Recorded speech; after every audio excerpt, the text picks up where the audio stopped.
وعزف، وكمان لينا لقاء باذن الله مع الفنان التشكيلي ابن سوق الاستاذ مدحت الحمولي. تابعونا ما تروحوش بعيد وانتظرونا.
دلوقتي احنا معانا الفنان التشكيلي الاستاذ مدحت الحمولي ابن سوق، والنهارده زي ما قلنا لكم بنحضر فعاليات الصالون الثقافي اللي هو بيقام دائما كل اسبوعين، وتحت رعايته هيكلمنا اكتر ويدينا نبذه مختصره.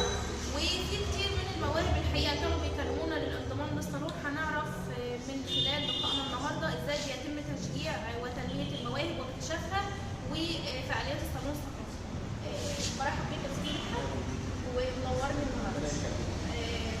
عايزين نعرف الاول، كلمنا عن الصالون الثقافي وبدايه نشاطه او الفكره بتاعته. هو طبعا باختصار شديد كده الفكره دي طبعا بتراودني بقالها كتير جدا، لان انت زي ما انت حضرتك عارفه ان ما بيبقاش فيه متنفس للتعبير عن المواهب الفنيه غير الثقافه، يعني خاصه في الاقاليم ما فيش غير الثقافه، اصول الثقافه. فاحنا يعني برضه دلوقتي بيبقى في اجراءات يعني قويه جدا بالنسبه للثقافه، مش اي حد بيعرف يوصل، مش اي حد بيعرف يعني يعلن عن موهبته او يبقى ليه مشاركات، خاصه اذا كان في مجال المسرح او في مجال الغنى. يعني ما عندناش القدره ان احنا نقدر نوصل بسهوله للحاجه دي. فانا جات لي فكره الصالون ان انا نعملها حاجه موازيه للثقافه، يعني احنا نكون نلعب دور زي توجيه وزي دعم للمواهب الشابه. بدات فعلا الفكره وبدات اقول للناس، فلقيت فيه فعلا يعني استحسان شديد جدا عند فئه كبيره جدا ان الفكره كويسه ونقدر ننفذها فعلا. بدات اجرب كده، قلت اعمل يعني زي لقاء تجريبي كده ونشوف الدنيا ايه. ففوجئت فعلا ان مواهب كتير جت في مجال الغنى وفي مجال الموسيقى، في مجال الرسم، في مجال التمثيل، في مجال العاب الخفه، في مجال تقليد الاصوات، في مجال الشعر. يعني كان في الحقيقه زخم جامد جدا، مواهب كلها في نطاق سوق وما حولها، يعني من قرى وحاجات. فاول لقاء عملناه فلقينا فيه نجاح كويس جدا.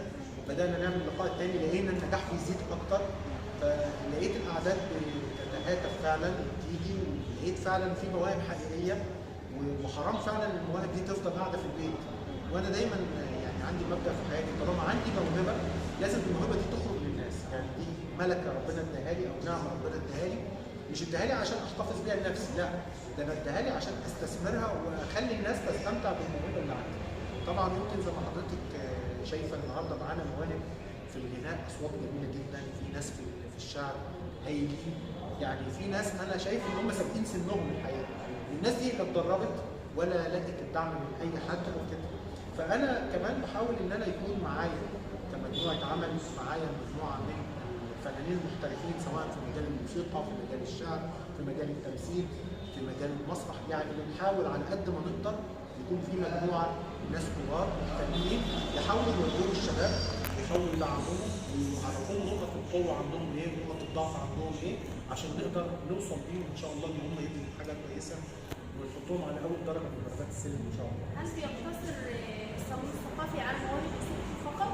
لا طبعا هو المكان مفتوح لاي حد، واحنا زي ما قلت لحضرتك فيه يعني، بس مش معقول يعني انا في مثلا موهبه من الصعيد كلمني، فقلت له والله انا يسعدني ان انت تبقى موجود معايا، بس انت بتتكلم من الصعيد، يعني المسافه بيني وبينك صعبه قوي يعني، انما انت لو موجود معايا انا هبقى سعيد. الصالون اللي فات ادت لي موهبه من القاهره وكانت جايه مخصوص للصالون، دي كانت مفاجاه بالنسبه لي حقيقه.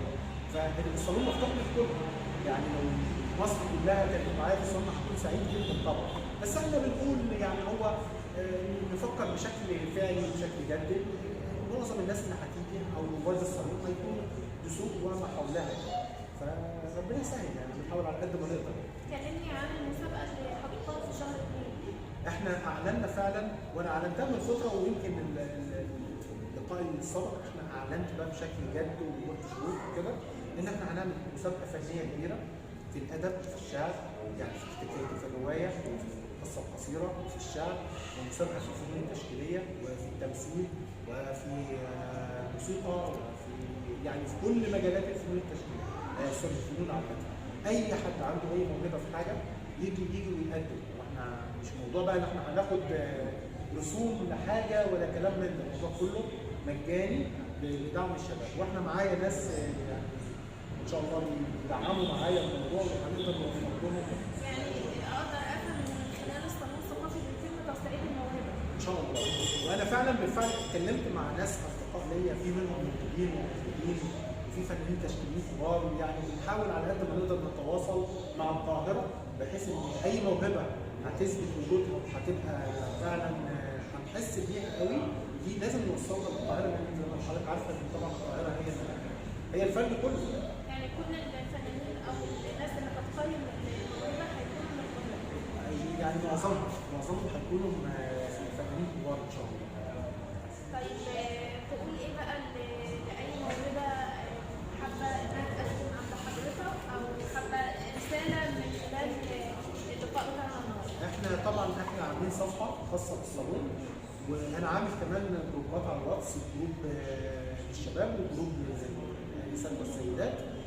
اي حد حابب يكون متواصل معانا يخش من خلال الصفحه ويبعت لي رساله ويبعت لي رقمه وهدخله معانا الجروب، وهيبقى متواصل معانا ويعرف كل الحساسيات. اي حاجه هتتم من خلال الصالون هيبقى عنده علم. انا رقمي اللي بنزله على القناه بتاعتي، قناه مدحت الحمولي، وممكن اقوله طبعا 010 9 299 5616 010 9 299 5616. ده لاي موهبه حضرتك؟ اي موهبه يتواصل معايا وان شاء الله ربنا يقدرنا ونكون يعني نساهم معاه بحاجه ونقدر نوصله لحاجه. طيب الدخول او الاشتراك موجود لحد شهر 2 ولا يعني متوقف لحد عدد معين؟ لا يعني هيبقى لحد شهر 1، لان احنا في شهر 2 احنا بنصدر حفله كبيره، وانا فعلا تواصلت مع التلفزيون واتفقنا ان هيكون في حفله كبيره، هيكون في تغطيه اعلاميه محترمه سواء كان من التلفزيون او من الصحافه، وهيبقى في بقى حفله موسيقيه وحفله ادبيه، ده بالاضافه للمعرض بتاع الصالون بتاعنا هيبقى في معرض فنون تشكيليه، ويعني احنا في مفاجآت كتيره مش عايزين نحرقها كلها ان شاء الله، ولكن احنا ان شاء الله شهر 2 يعني احنا بعلنها من دلوقتي هيكون في مفاجآت جامده جدا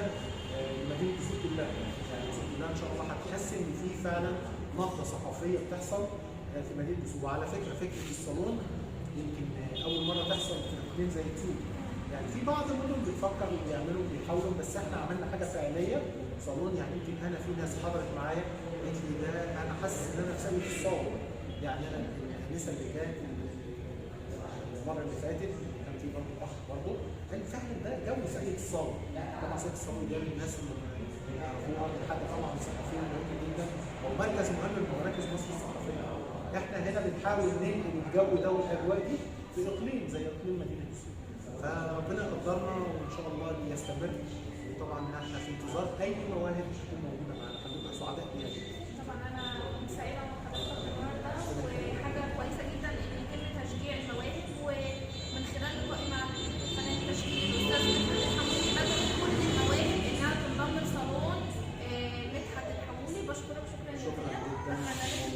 وان شاء الله تبقى معانا على طول. حضرتك اكيد. شكرا.